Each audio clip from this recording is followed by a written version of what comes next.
Hello everyone.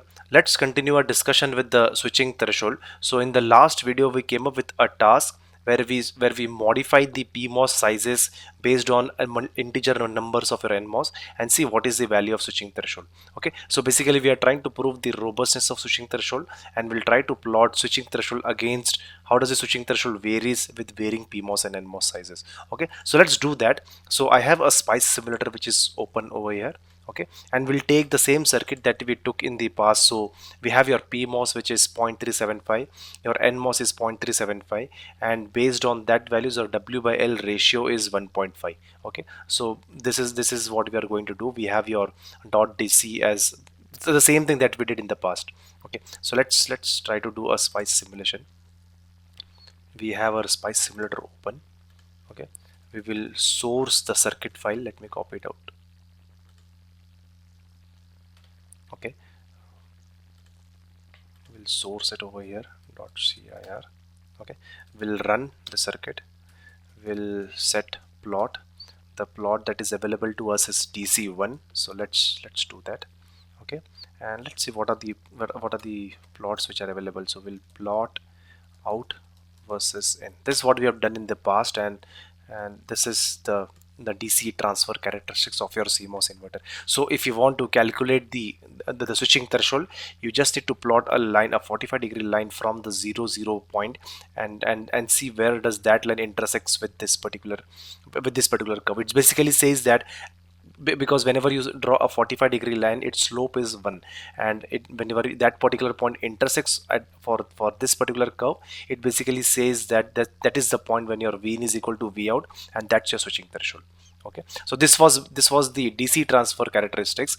In the meantime, what we'll do is we'll also try to do a delay calculation, a dynamic simulation of your CMOS inverter. The reason we are doing this is because this is the very good chance to identify what is the value of your rise and the fall delay of your CMOS inverter, and how does it vary with varying VMs. Okay, it's a very good point to start, and we'll be doing a whole course on dynamic simulation. So let's wait when we go over there. The dynamic simulation is a huge set of lectures, and we'll be covering it in a separate section of course. In this case, we'll just touch upon the dynamic simulation, where we identify what is the value of your rise and fall delay, and how does that vary with varying switching thresholds. Okay, so let's do that with the same configuration. We'll bring up one more spice deck. So this is how you do your dynamic simulation. Everything else remains the same, except the input that you provide will be a pulse. Okay, and your simulation command will be a transient. It's called a transient analysis. I'll come to the definition of transient analysis. So this is basically what it is called as. It's called the transient analysis, and the input that you will be providing, that is a pulse. A waveform which is a function of time. So I'll show you what does a pulse mean. So what we'll do, let's try to show what a pulse means, or how does the definition of a pulse is being written into a spice deck. So if this is the pulse and if this is the spice deck, so this is what it means. If you have a pulse definition, it starts from 0 volts, it ends to 2.5 volts, it ends to 2.5 volts over here. The shift is 0, so it says that your pulse is starting exactly at 0.0 at time unit 0. So if this would have been, let's say 50 picosecond, this pulse would have been started after 50 picosecond. Okay, so that's what a pulse mean. You have a rise time of 10 picosecond, rise time of 10 picosecond. You have a fall time of 10 picoseconds. Okay, and the pulse width is 1 nanosecond, and this complete cycle is 2 nanosecond. So this is the complete cycle of 2 nanosecond, and if you just try to calculate the pulse width, which is a 50% duty cycle pulse width, it's 1 nanosecond. Okay, so this is what your pulse means, and we are going to supply this particular waveform as an input to your CMOS, and do a transient analysis and see what do we get. Okay, so let's do that as well. So we'll again bring up our spice simulator. Okay, and now we have the netlist present over here, so let's copy it.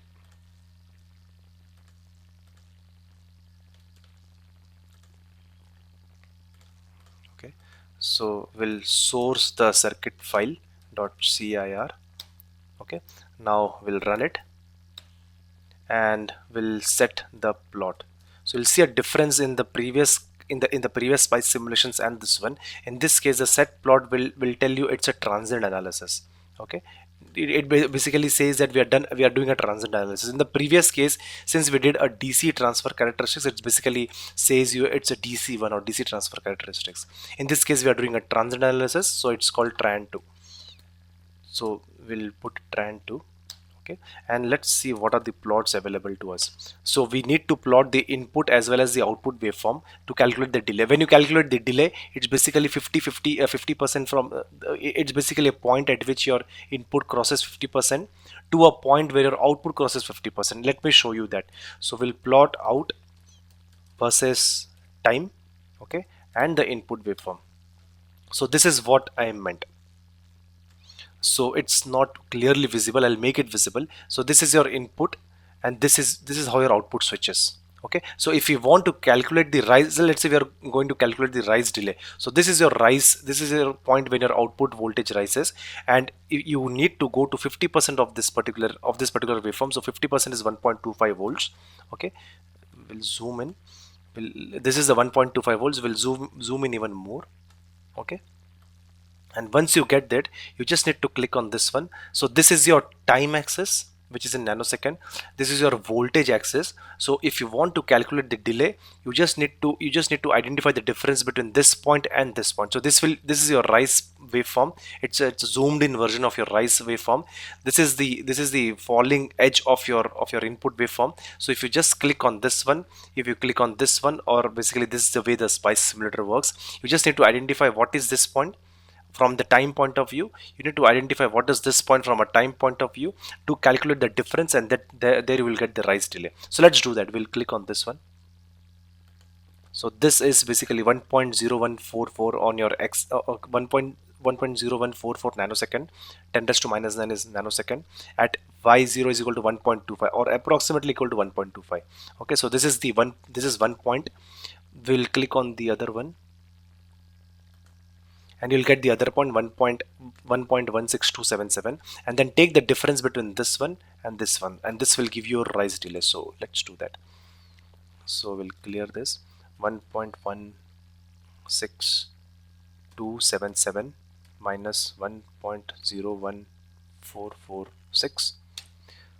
So 0.148 or 148 picosecond is your delay. So that's your rise delay. We'll do the same thing for fall delay as well. Let's close this ones. For the fall delay, you need to find out a point at which your output falls. In this case, the output falls at this point.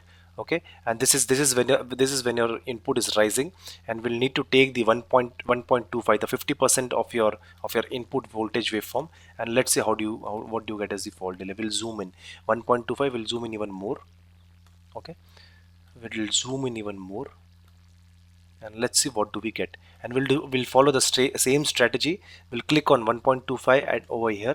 So your x0 or the x-axis shows as 2.00486 nanosecond.